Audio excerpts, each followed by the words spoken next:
Hi guys, KD classes Bihar में आपका स्वागत है। आज हम फिर से फिजिक्स के 20 MCQ लेकर आए हैं जो ऑल कॉम्पिटिटिव एग्जामिनेशन के लिए इम्पोर्टेंट है। क्लास 10th और 12 के लिए भी इम्पोर्टेंट है, क्योंकि इन दोनों बोर्ड परीक्षाओं में भी 50% का ऑब्जेक्टिव कर दिया गया है। पहले आप वीडियो रोक कर इसे बनाइएगा, फिर अपने उत्तर की पुष्टि कीजिएगा और अपना स्कोर कमेंट बॉक्स में जरूर बताइएगा कि 20 में कितना सही करते हैं आप लोग। अब देखिए पहला क्वेश्चन, प्रकाश का वेग क्या होता है। तो यहाँ पे क्लियर ही नहीं किया है, हवा में, जल में, कांच में, ऐसा कुछ क्लियर नहीं किया है। तो प्रकाश का वेग कितना होता है तो आप लोग समझ जाइएगा कि हवा में पूछ रहा है। तो प्रकाश का वेग वायु में कितना होता है तो 3 × 10⁸ मीटर पर सेकेंड। देखिए सम में ऑप्शन वही है ABC में 3 × 10⁸, लेकिन 3 × 10⁸ मीटर पर सेकेंड होगा। अगर किलोमीटर है तो यहाँ 3 × 10⁵ होना चाहिए, किलोमीटर पर सेकेंड। अगर सेंटीमीटर है तो यहाँ 3 × 10⁻10 सेंटीमीटर पर सेकेंड होना चाहिए। अब देखिए अगर आपको बोला जाए वाटर में, तो वाटर में प्रकाश की चाल कितना होता है तो 2 × 25 × 10⁸ मीटर पर सेकेंड। अगर बोल दिया जाए ग्लास में यानी कांच में तो 2 × 10⁸ मीटर पर सेकेंड होता है। तो इसके पहले हम बताए भी थे, ये पार्ट 1 वीडियो में हम इस टाइप के प्रश्न दिए हैं। अब नेक्स्ट क्वेश्चन पे चलते हैं। सूर्य ग्रहण के समय सूर्य का कौन सा भाग दिखाई देता है। अभी लेटेस्ट वायरस चल रहा है कोरोना, तो सूर्य ग्रहण के समय सूर्य का कौन सा भाग दिखाई देता है तो किरेट, जिसको कोरोना भी कहते हैं। नेक्स्ट, पूर्ण सूर्य ग्रहण का समय कितना होता है तो पूर्ण सूर्य ग्रहण का समय कितना होता है 460 सेकेंड होता है। नेक्स्ट, सूर्य ग्रहण तब होता है जब, तो सूर्य ग्रहण कब होता है तो सूर्य ग्रहण तब होता है जब सन और अर्थ के बीच में मून आ जाए। S for sun, E for earth और M फॉर मून, यानी सन और अर्थ के बीच में मून आ जाए तब सूर्य ग्रहण होता है। यानी सूर्य ग्रहण कब होगा जब चंद्रमा बीच में होता है।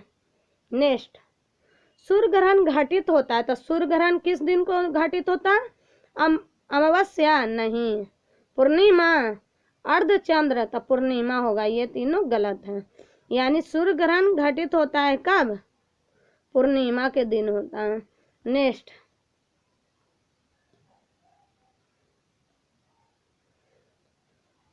सूर्य ग्रहण कब होता है तो सूर्य ग्रहण कब होता है तो सूर्य ग्रहण अमावस्या को होता है और चंद्र ग्रहण पूर्णिमा को होता है। एक कटा हुआ हीरा क्यों जगमगाता है तो एक कटा हुआ हीरा पूर्ण आंतरिक प्रवर्तन के कारण जगमगाता है। पानी से भरे किसी बर्तन में पड़ा हुआ सिक्का किस कारण थोड़ा उठा हुआ दिखाई देता है। तो आपको बताते हैं कि अगर कोई चीज उठा हुआ, मुड़ा हुआ दिखाई दे तो उसका आंसर अपवर्तन ही होगा, क्योंकि जब विरल माध्यम से सघन माध्यम में प्रकाश जाती है या सघन से विरल माध्यम में, बोलने का मतलब हुआ जब प्रकाश एक माध्यम से दूसरे माध्यम में जाती है तो अपना पथ से विचलित हो जाती है। अपने पथ से क्या होती है विचलित हो जाती है, उसी को अपवर्तन कहते हैं। तो अपना पथ से यदि विचलित हो रही है यानी अपवर्तन। अब देख लीजिए, पानी से भरे किसी बर्तन में पड़ा हुआ सिक्का किस कारण थोड़ा उठा हुआ प्रतीत होगा तो क्या होगा अपवर्तन। नेक्स्ट देखिए, पानी से लटका कर बैठे हुए व्यक्ति को उसका पैर उठा हुआ दिखाई और छोटा दिखाई पड़ता है, क्यों तो ये भी होगा अपवर्तन। नेक्स्ट, जब कोई कॉम्पैक्ट डिस्क सूर्य के प्रकाश में देखी जाती है तो इंद्रधनुष के समान रंग दिखाई देते हैं। इसकी व्याख्या की जा सकती है तो अपवर्तन से, विवर्तन से, अपारगमन की परिघटना, तीनों से की जा सकती है। नेक्स्ट, जल के अंदर पड़ी हुई मछली किस कारण अपनी वास्तविक गहराई से ऊपर उठी हुई दिखाई देती है तो अपवर्तन के कारण ही होगा। नेक्स्ट, जल के अंदर मौजूद व्यक्ति को किस कारण जल की सतह से ऊपर की वस्तु अपनी वास्तविक स्थिति से अपेक्षाकृत अधिक ऊंचाई पे दिखाई देती है या अधिक ऊंचाई पे प्रतीत होती है। तो अपना पथ से ये भी विचलित हो रहा है, तो ये सब तो लॉलीपॉप क्वेश्चन हो गया है। अपवर्तन। नेक्स्ट, पानी में डूबी हुई एक छड़ी किस समवृत्त के कारण मुड़ी हुई दिखाई देती है? तब क्या होगा इसका आंसर? अपवर्तन होगा। नेक्स्ट, जब प्रकाश की किरण विरल माध्यम से सघन माध्यम में जाती है तो वह कैसा दिखाई देती है? तो जब विरल से सघन में जाएगी तो वो अभिलंब की ओर झुक जाएगी यानी मुड़ जाएगी, और जब सघन से विरल में जाएगी तो अभिलंब से दूर हट जाएगी। तो ये विरल से सघन में जा रही है तो अभिलंब की ओर झुक जाएगी, और जब सघन से विरल रहता तो अभिलंब से दूर हटती यानी सी हो जाता। पूर्ण आंतरिक प्रवर्तन। पूर्ण आंतरिक प्रवर्तन होता है जब प्रकाश होता है। तो पूर्ण आंतरिक प्रवर्तन कब होता है? इसमें ऑप्शन थोड़ा खराब ढंग से दिया हुआ है। पूर्ण आंतरिक प्रवर्तन क्या होता है? तो पूर्ण आंतरिक प्रवर्तन का पहला शर्त है कि प्रकाश सघन से विरल में जाएगी। पूर्ण आंतरिक प्रवर्तन होता है जब प्रकाश। तो पूर्ण आंतरिक प्रवर्तन के लिए देखिए, ये ऑप्शन थोड़ा सा उटपटांग दिया हुआ है, तो आप मेरा बात समझने का प्रयास कीजिए। तो पूर्ण आंतरिक प्रवर्तन तभी होगा जब प्रकाश सघन से विरल में जाए, सघन से विरल माध्यम में जाए, पहली शर्त। और दूसरी शर्त, आपतन कोण जो हो वो क्रांतिक कोण से ज्यादा होना चाहिए। तो अब सवाल है क्रांतिक कोण क्या होता है?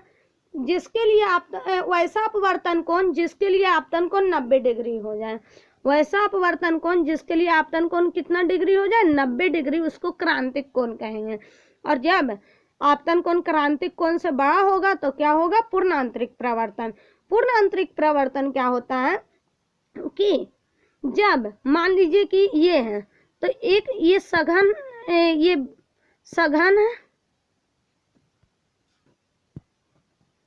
ये विरल है। तो सघन माध्यम से जब विरल माध्यम में जाएगा, सघन माध्यम से विरल, तो ऐसा आपतन कोण जिसके लिए अपवर्तन कोण क्या हो जाए? 90 डिग्री हो जाए, तो उसको क्रांतिक कोण कहते हैं। लेकिन जब वो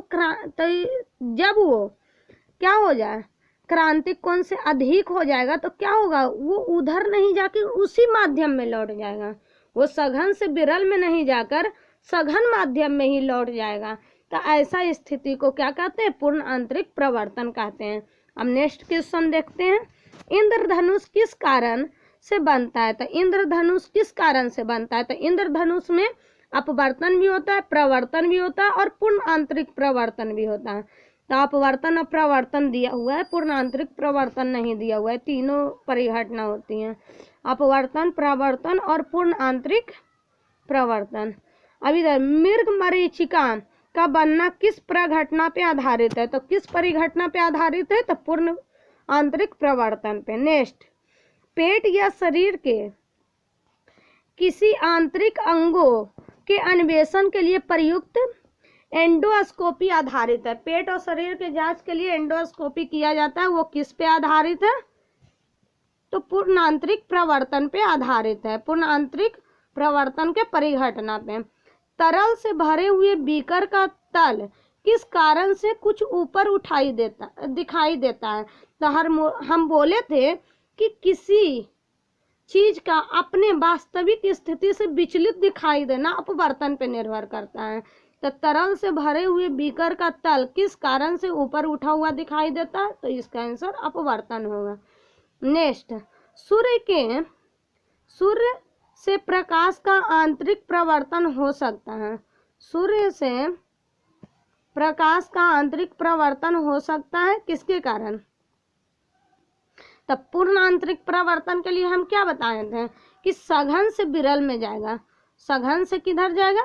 विरल में, सघन से विरल में जाएगा। तो अब यहाँ पे देखिए, वायु विरल है, आकाश सघन है, ये तो नहीं होगा। वायु विरल है और जल सघन है, ये भी नहीं होगा। सी, कांच सघन है और वायु विरल है, यानी सी ऑप्शन होना चाहिए। सही है। अब आज के वीडियो में इतना ही, आज के क्लास में इतना ही।